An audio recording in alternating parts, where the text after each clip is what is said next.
Regardons maintenant comment utiliser ce business model Canva dans la démarche entrepreneuriale. Ce Canva décrit rapidement et globalement le business model de votre future entreprise. Si votre idée est innovante, il y a une chance qu'une fois confronté à la réalité, votre business model ne fonctionne pas exactement comme prévu.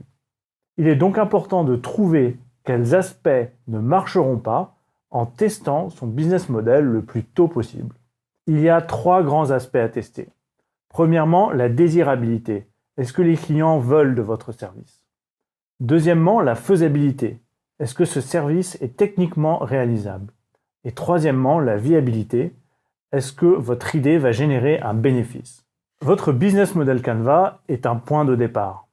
Il faut l'adapter pour trouver le business model qui fonctionne, non pas sur papier, mais dans la réalité. Concrètement, il faut se prouver de manière tangible que ce business model marche.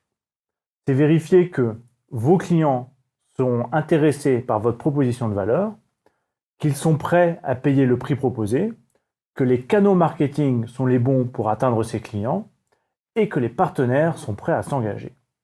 C'est là qu'intervient la boucle Build, Measure, Learn ou construire, mesurer, apprendre. Il s'agit simplement de construire une expérience, d'en mesurer les résultats et d'apprendre en fonction du résultat si votre proposition de départ était la bonne ou pas. Si un des aspects de votre business model ne marche pas, vous pivotez, c'est-à-dire vous changez certains éléments de votre business model.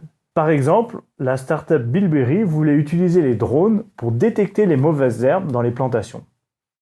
En volant au-dessus des champs, le drone aurait dispensé du désherbant uniquement là où il y en a besoin.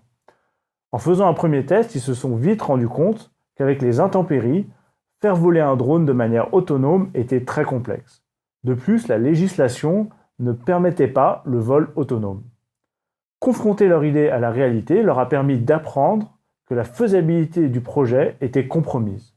Ils ont dû alors adapter leur idée pour trouver une autre solution en plaçant des caméras sur les tracteurs pour détecter les mauvaises herbes. Voilà, c'est en testant systématiquement son business model qu'on pivote pour l'adapter à la réalité du marché. Maintenant que vous connaissez tous les éléments du business model Canva, vous êtes en mesure de le réaliser pour n'importe quelle entreprise. Voyons donc ensemble quels sont les grands types de business model pour vous aider à les identifier. Le modèle transactionnel tout d'abord. J'achète des produits en volume à bas coût, je les revends au détail en appliquant une marge. C'est un modèle traditionnel. On le retrouve dans la majorité des commerces. Second modèle, le modèle freemium. Dans ce modèle, une partie des utilisateurs bénéficie d'un service gratuit. Une autre partie paye pour accéder à des fonctionnalités supplémentaires. On le retrouve dans le réseau social LinkedIn, les applications comme Tinder ou sur les journaux en ligne, comme Le Monde par exemple. Les enjeux sont d'avoir un volume d'utilisateurs suffisamment large et d'identifier des fonctionnalités à forte valeur ajoutée pour convertir les utilisateurs en clients. En contrepartie, il faut un coût marginal par utilisateur faible car la plupart de vos utilisateurs ne paieront pas votre service. Autre modèle, les plateformes multiphases. Ce sont les entreprises qui servent plusieurs segments clients distincts. Par exemple, Airbnb qui d'un côté propose aux personnes possédant un bien de le louer pour avoir un revenu complémentaire et de l'autre propose aux voyageurs une expérience locative unique. On voit donc que l'entreprise doit offrir une proposition de valeur spécifique à chacun de ses clients. L'enjeu est d'avoir suffisamment de clients de chaque côté, identifier qui va payer et si cela se fera en volume suffisant. Il existe également le modèle gratuit associé à la publicité ou à la valorisation des données utilisateurs. On dit souvent que sur Internet, si vous ne payez pas, vous êtes le produit. Ces entreprises offrent un service gratuit aux utilisateurs et se financent via les annonceurs qui payent pour afficher leur publicité. C'est donc un sous-modèle des plateformes multifaces. On peut citer, par exemple, le journal gratuit Métro, les services Google, Facebook et bien d'autres. Ce modèle nécessite de maximiser son trafic tout en maîtrisant ses coûts. Autre modèle, celui de l'abonnement. Dans ce modèle, le client reçoit un produit périodiquement, un journal papier, comme le Figaro par exemple, ou s'abonne à un service comme Netflix. Les enjeux sont la rétention, faire en sorte que les clients restent abonnés le plus longtemps possible. Le coût d'acquisition n'est en effet souvent rentabilisé qu'après une longue période d'abonnement. Il existe enfin le modèle mixte. On le retrouve souvent dans les entreprises du web. Elles font coexister plusieurs business models en parallèle. Par exemple, chez Amazon, on retrouve entre autres un modèle transactionnel d'achat et revente de produits, un modèle de marketplace, de la désintermédiation avec la vente de produits Amazon basiques, un modèle d'abonnement avec Amazon Prime et Amazon Music, des services de stockage en ligne pour les professionnels comme Amazon Web Services, et bien d'autres. En faisant le business model Canva de vos concurrents, définissez bien à quel modèle ils se rattachent. Les sources de revenus permettent à l'entreprise de capturer de la valeur. Voici quelques exemples de sources de revenus. La source de revenus la plus courante est la vente de biens ou de services. Vous achetez un pantalon, vous dépensez de l'argent, l'entreprise récupère une partie de la somme. Pour les revenus à l'usage, le client paye uniquement ce qu'il utilise. Par exemple, pour un taxi, plus vous allez loin, plus vous payez. C'est en fonction de l'usage que vous faites du taxi. Il existe également des revenus de location. Ici, vous payez pour avoir le droit d'utiliser un bien pendant une certaine période. Vous louez une voiture, vous payez le nombre de jours de location, même si vous ne roulez pas avec. Pour les revenus d'abonnement, le revenu est généré par la vente d'un abonnement. Par exemple, Netflix vend un abonnement mensuel contre l'accès à des films. Votre entreprise peut tirer des revenus venant de commissions de mise en relation.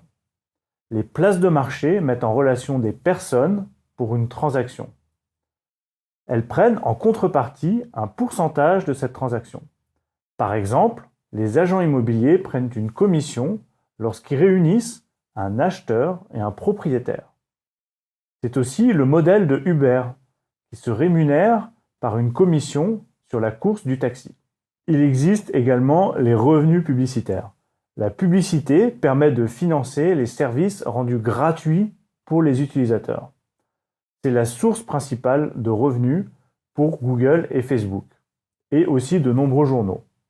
On vend une audience attentive à des annonceurs qui cherchent à communiquer sur leurs produits. La vente de données peut aussi être une source de revenus. Ici, l'entreprise vend des données qu'elle récupère de ses utilisateurs. Par exemple, une base d'adresses email pour faire une campagne marketing. Les comparateurs d'assurance vendent les informations des personnes qui cherchent à s'assurer aux compagnies d'assurance.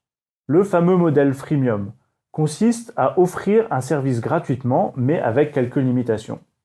Une offre premium payante permet d'avoir les fonctionnalités complémentaires. Alors attention, le freemium n'est pas un modèle de revenu. Donner quelque chose gratuitement ne génère hélas pas de revenus. Le freemium est en fait une stratégie d'acquisition de clients. L'entreprise espère que les clients qui essayent le service gratuitement vont payer plus tard. Voilà pour ces quelques exemples. Bien sûr, une entreprise peut combiner plusieurs sources de revenus.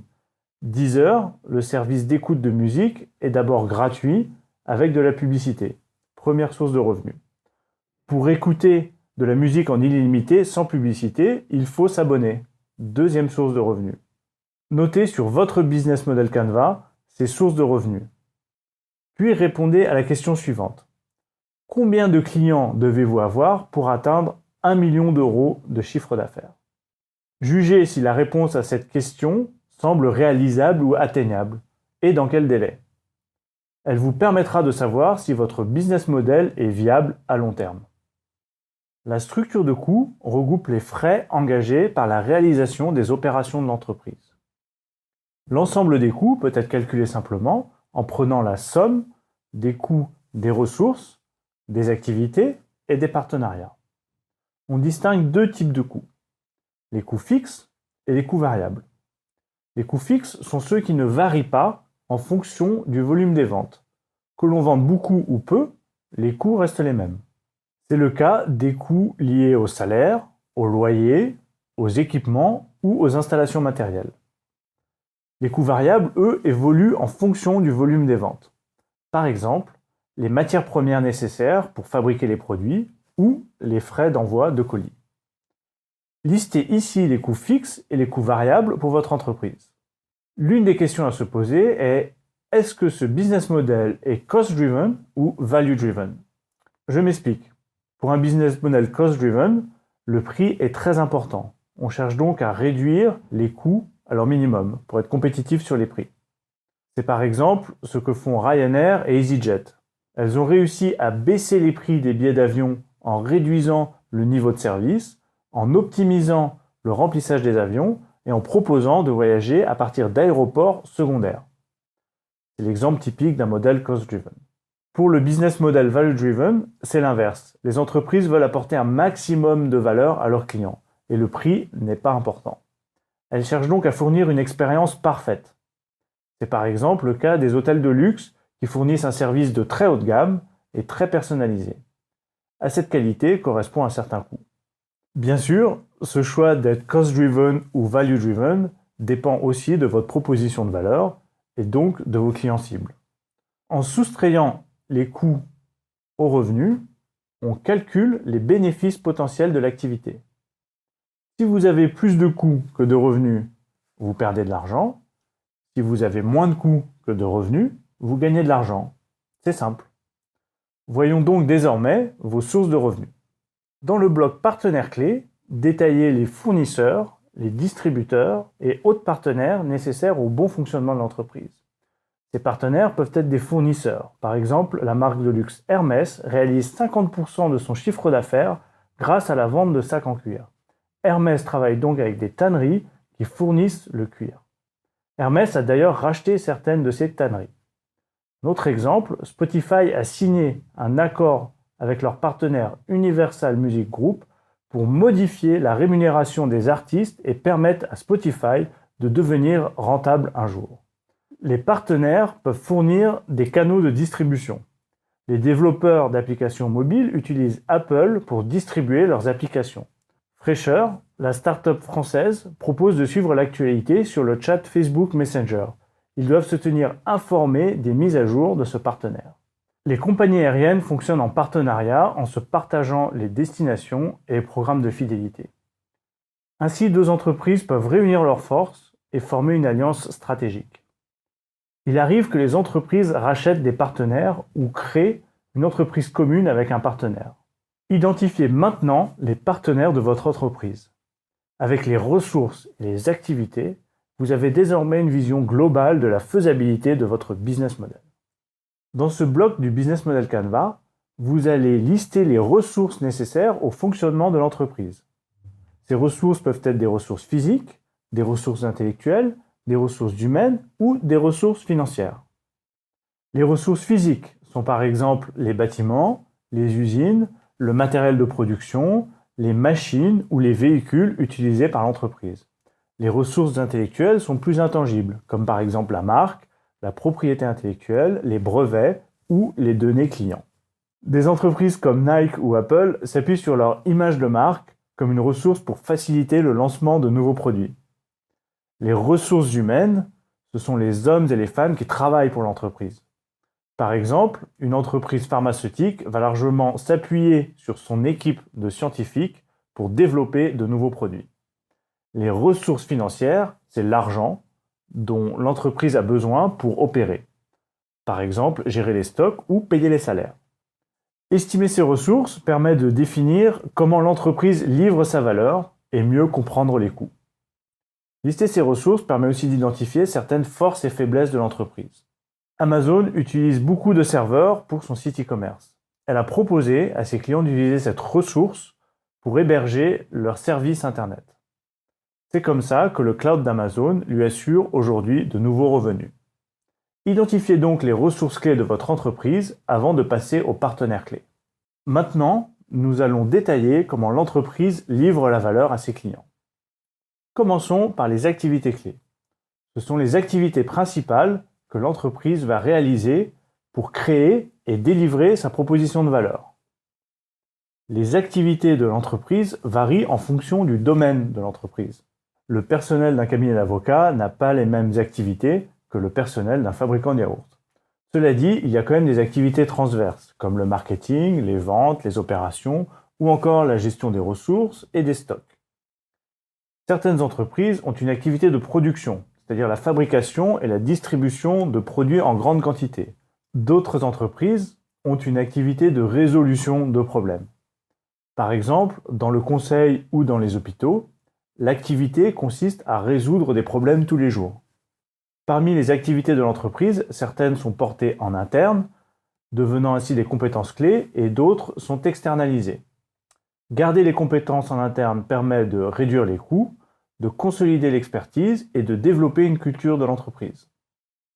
Une fois que vous avez identifié les activités clés, complétez votre business model Canva avant de passer aux ressources clés. Regardons à présent la relation client. Est-ce que vous avez le même type de relation avec votre opérateur mobile et avec votre fabricant de téléphone? La réponse est probablement non. En effet, chaque entreprise traite ses clients de manière différente. Certaines entreprises misent sur l'assistance personnelle. Elle permet aux clients d'avoir une interaction humaine pendant ou après l'achat. Par exemple, lorsque vous entrez dans une boutique et qu'il y a un vendeur pour vous aider. Ou encore, sur un site e-commerce, lorsque vous trouvez le numéro pour joindre l'entreprise. Cette assistance peut être même très personnelle, si par exemple vous avez un conseiller client dédié. À l'opposé de l'assistance personnelle, certaines entreprises choisissent une relation en self-service. Dans ce cas, le client fait presque tout lui-même. C'est le cas par exemple des distributeurs automatiques, que ce soit de boissons, de tickets ou de billets de banque. Ou, par exemple, dans un restaurant dans lequel le personnel ne fait que débarrasser et encaisser. C'est également le modèle que la plupart des services ont sur Internet. On sait combien il est difficile d'avoir une personne au téléphone lorsque l'on a un problème. Tout est automatisé. Cela ne veut pas dire pas de relation client, mais les interactions humaines sont réduites au minimum. Parfois, les clients se regroupent et forment une communauté autour d'une marque. Dans ces communautés, les utilisateurs posent des questions et s'entraident. Les forums et les réseaux sociaux sont les lieux de prédilection pour ces communautés. Pour l'entreprise, c'est une vraie opportunité d'avoir une relation unique avec ses plus grands supporters. Enfin, quelques entreprises impliquent leur communauté pour créer de nouveaux produits. Par exemple, le navigateur Firefox est développé principalement par ses utilisateurs. Une entreprise peut choisir d'avoir des relations différentes en fonction de ses clients. Par exemple, en créant un programme Gold ou Premium pour ses meilleurs clients. Après avoir identifié votre segment client, leurs besoins et votre proposition de valeur, je vous invite à travailler sur les canaux. Cette partie du business model Canva décrit d'une part la façon dont une entreprise communique avec ses clients et d'autre part, elle explicite la manière dont l'entreprise délivre sa proposition de valeur. On va donc ainsi utiliser ce bloc pour décrire les principales interactions que vos prospects et clients vont avoir avec votre entreprise. Par exemple, la ruche qui dit oui a révolutionné la manière de consommer des produits frais et locaux. Les consommateurs peuvent commander directement en ligne leurs produits frais qu'ils devront ensuite aller chercher à une date précise lors d'une distribution réalisée par les producteurs eux-mêmes. Pour construire vos canaux, vous devez bien évidemment comprendre ce qu'attendent vos clients et identifier les canaux qu'ils utilisent déjà. Croisez cela avec le modèle d'entreprise que vous souhaitez mettre en œuvre. Pour vous y aider, vous pouvez utiliser le modèle qui permet d'identifier les différentes étapes du parcours utilisateur. Le modèle ARE, par exemple, théorisé par Dave McClure. Ce modèle permet de découper en 5 étapes clés la façon dont votre entreprise produit et entretient les clients. En premier lieu, l'acquisition client. Comment vos futurs clients souhaitent-ils découvrir votre offre? Comment allez-vous les attirer? Demandez-vous quels sont les canaux d'acquisition que vous allez utiliser la publicité, le référencement, des business développeurs. Ensuite, l'activation. Qu'est-ce qui fait que votre prospect est intéressé par votre offre? Et quelles actions doit-il réaliser pour devenir client? Cela peut être, par exemple, s'inscrire à une newsletter, commander un produit, tester un échantillon. Facebook a identifié qu'un nouvel utilisateur doit avoir au moins 7 amis pour maximiser les chances d'en faire un utilisateur régulier. Une fois le client activé, le gros enjeu est de le conserver. C'est la rétention. Quelles sont les stratégies que vous allez mettre en œuvre pour que votre client vous reste fidèle? Par exemple, les journaux envoient des offres de réabonnement par courrier. L'étape suivante du modèle consiste à réfléchir aux bouche à oreille que peuvent générer vos clients satisfaits. C'est la recommandation. Comment les aider et les encourager à parler autour d'eux de leurs expériences réussies. Par exemple, la plupart des sites de contenu vous proposent de partager l'article que vous venez de lire sur les réseaux sociaux. Pour conclure, Dave McClure met en avant la partie revenu, la monétisation de votre client, y compris les mécaniques pour faire en sorte qu'il dépense plus. Pour conclure sur cette partie, rappelez-vous que vos choix de canaux doivent prendre en compte les préférences de votre segment client et qu'ils seront structurants dans le modèle d'entreprise que vous allez construire. Une fois le segment client et le besoin client identifiés, il est temps de se pencher sur la proposition de valeur de votre entreprise. La proposition de valeur est la formulation la plus simple et la plus compréhensible de ce que vous offrez à votre segment client. C'est la raison pour laquelle un client quitte la concurrence pour vous rejoindre. Votre proposition de valeur répond à un besoin ou résout un problème pour votre client.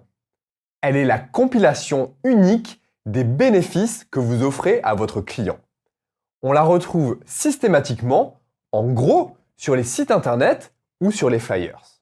Par exemple, pour Airbnb, réservez des logements et des expériences uniques dans le monde entier.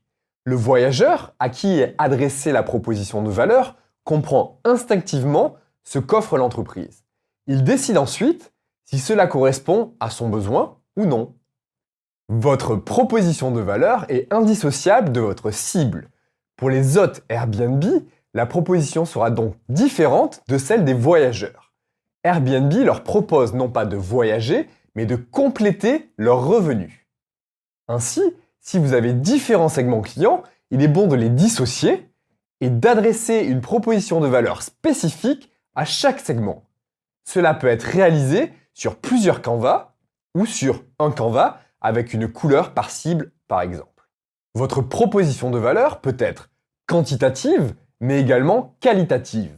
La proposition de valeur peut se faire, par exemple, autour de la performance, plus rapide, plus efficace, plus simple ou plus robuste.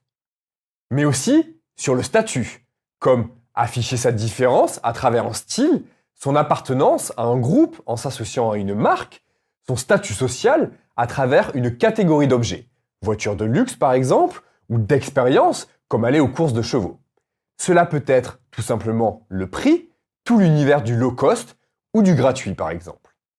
Pour construire votre proposition de valeur, il est intéressant de comprendre le problème ou le besoin de vos clients dans un premier temps. De comprendre ensuite comment votre solution y répond de manière unique et d'identifier quels sont les bénéfices que vous offrez à vos clients. Une fois ces éléments identifiés, vous pouvez ensuite les reformuler dans votre proposition de valeur.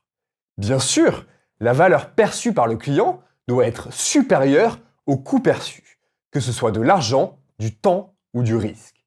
Vous l'aurez compris, votre proposition de valeur est la promesse que vous faites à vos clients. Elle leur permet de comprendre instantanément ce que vous leur offrez. Elle met en avant ce qui est unique dans votre offre. Nous verrons dans le prochain chapitre consacré aux canaux comment l'entreprise délivre sa proposition de valeur à ses clients. Bienvenue dans ce cours. Le Business Model Canva décrit simplement comment une entreprise crée, livre et capture de la valeur. Ce modèle a été développé par Alexander Osterwalder et Yves Pigner. Il est détaillé dans leur livre Business Model Génération. C'est aujourd'hui le modèle le plus utilisé. Il comprend 9 blocs qui détaillent le fonctionnement de l'entreprise. Les segments clients, la proposition de valeur, la relation client, les canaux de distribution, les partenaires de l'entreprise, les activités et les ressources clés, la structure de coûts et enfin les revenus. Tous ces éléments décrivent comment l'entreprise crée, livre et capture de la valeur. À droite, on trouve la notion de marché avec les clients, la proposition de valeur, les canaux et la relation client. Il s'agit de comprendre comment l'entreprise crée de la valeur pour ses clients. À gauche, on voit comment l'entreprise livre cette valeur avec les activités, les ressources et les partenaires nécessaires aux opérations.